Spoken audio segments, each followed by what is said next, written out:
باسهل طريقه ان شاء الله وبابسط مكونات. هنقول بسم الله الرحمن الرحيم. معانا كيلو دقيق، عليه قالب زبده جنه جميله جدا، جربوها تعجبكم. عليه 6 بيضات، منهم بيضتين منزوعين البياض، يعني منهم صفار بس، والبياض مش عايزينه خلاص هنركنه على جنب.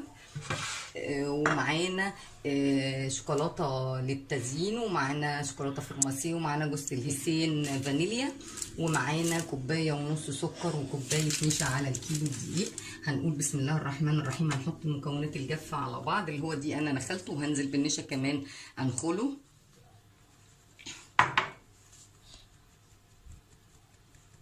بصوا احنا بس عشان حاجات الرواسب دي.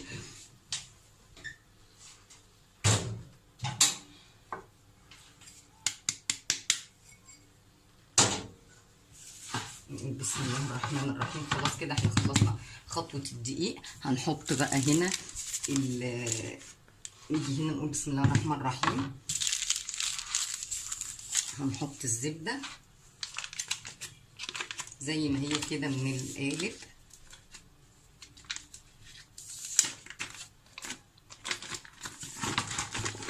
بسم الله. وهنجيب الزبده والسكر،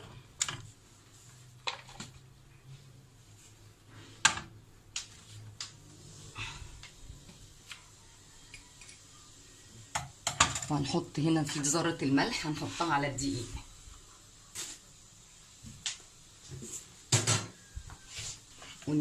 ونيجي هنا نقول بسم الله الرحمن الرحيم. هنضرب الزبدة واحدة واحدة كده،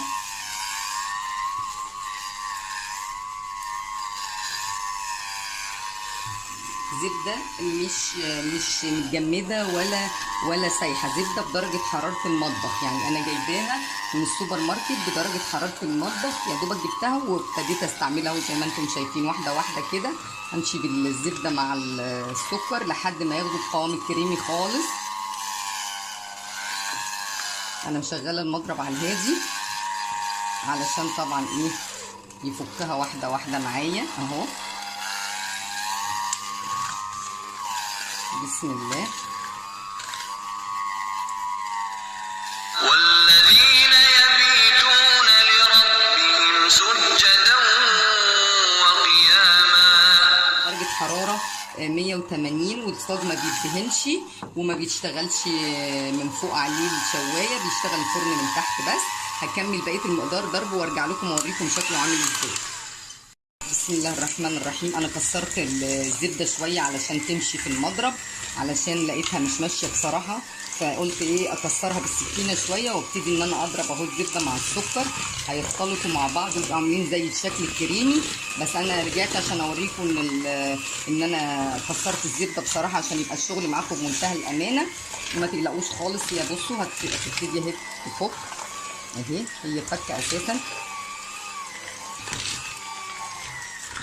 هكمل ضرب شويه واخليها زي الكريمه كده، وارجع لكم تاني اوريكم الشكل النهائي بتاعها عامل ازاي.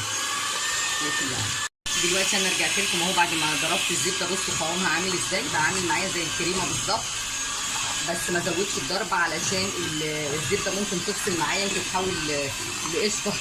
فعشان انا بس عايزه القوام اللي انتم شايفينه معايا ده. هبتدي انزل بالبيض واحده واحده كده، لما تختلط هحط غيرها. وطبعا ما دام انا نزلت بالبيض يبقى لازم انزل بالفانيليا. نحط مع بعض الفانيليا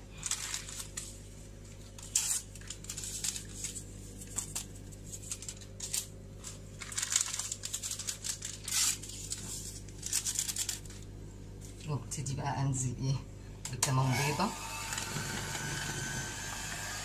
تختلط معايا، اروح حاطه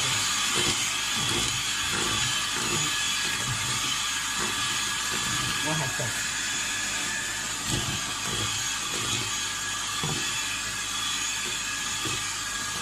زي ما انتم شايفين القوام معايا عامل ازاي. البيتي فور مش بيتعجن ونقعد نلف ونعمل البيتي فور، بس كل اللي انا بعمله فيه ان انا بلمه، بحط الدقيق هنا حاجه في حاجه اهو، البيضه في بيضه كده لحد ما اخلص بقيه المقدار.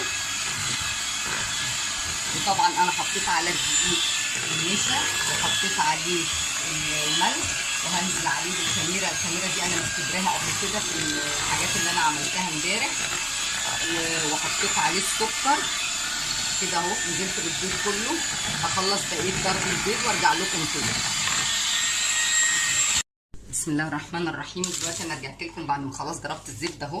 هنزل بقى هنا على واحده واحده كده بالدقيق زي ما انتم شايفين، وبقى والنشا، وهبتدي ان انا انزل طبعا اللي في المضرب كده زي ما انتم شايفين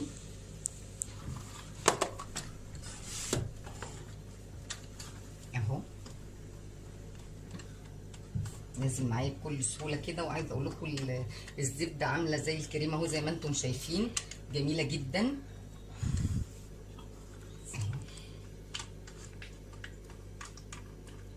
كده خلاص اهو، انا كده خلصت المضرب. بسم الله الرحمن الرحيم. واحده واحده كده معايا، نعمل كده واحده واحده. خلاص كده انا مش هستخدم مضرب ولا عجان تاني.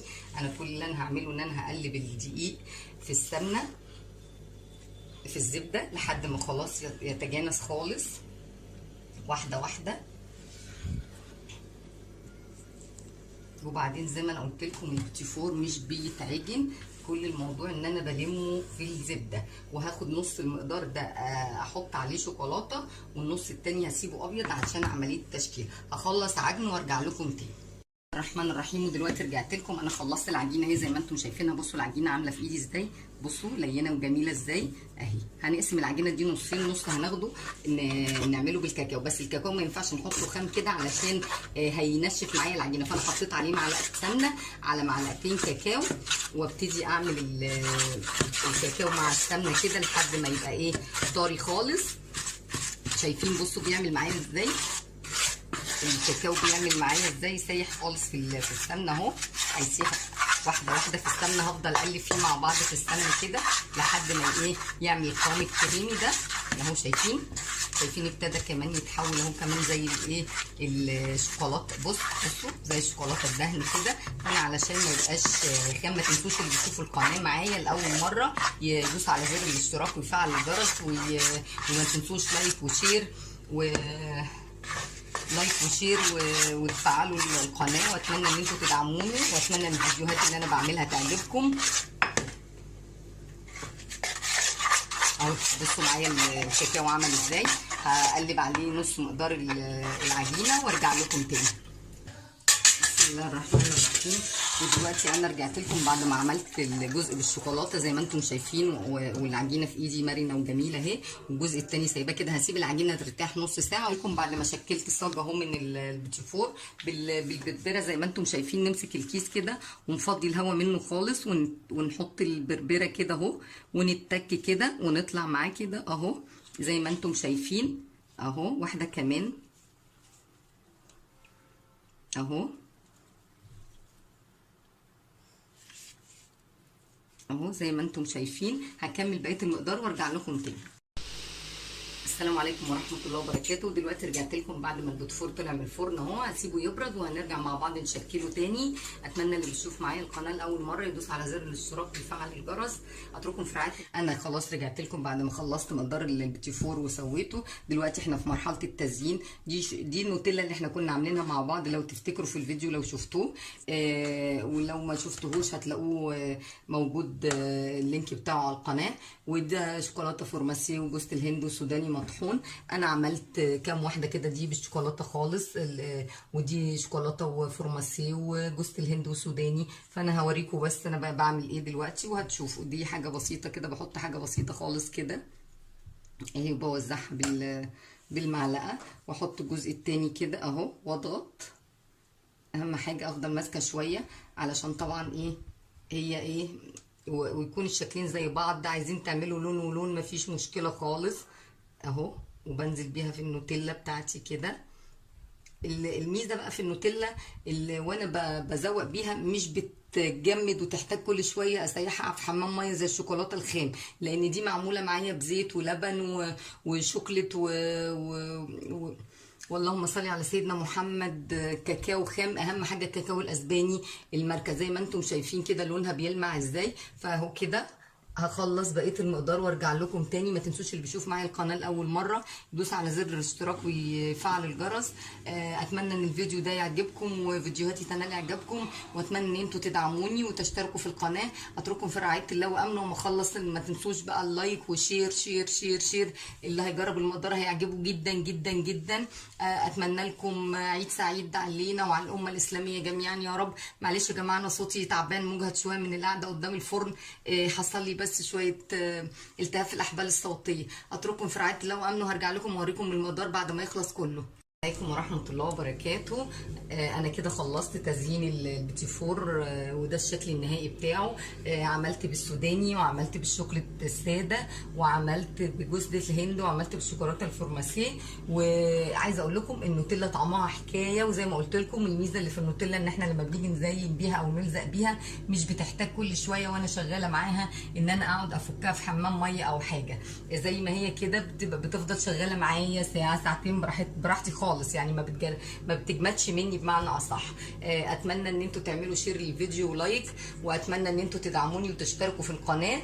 وكل سنه وانتم طيبين. كان نفسي قوي ادوقه لحد فيكم بس طبعا يعني عايزه اقول لكم كل سنه وانتم طيبين ورمضان كريم. واترككم في رعايه الله وامنه. والسلام عليكم ورحمه الله وبركاته.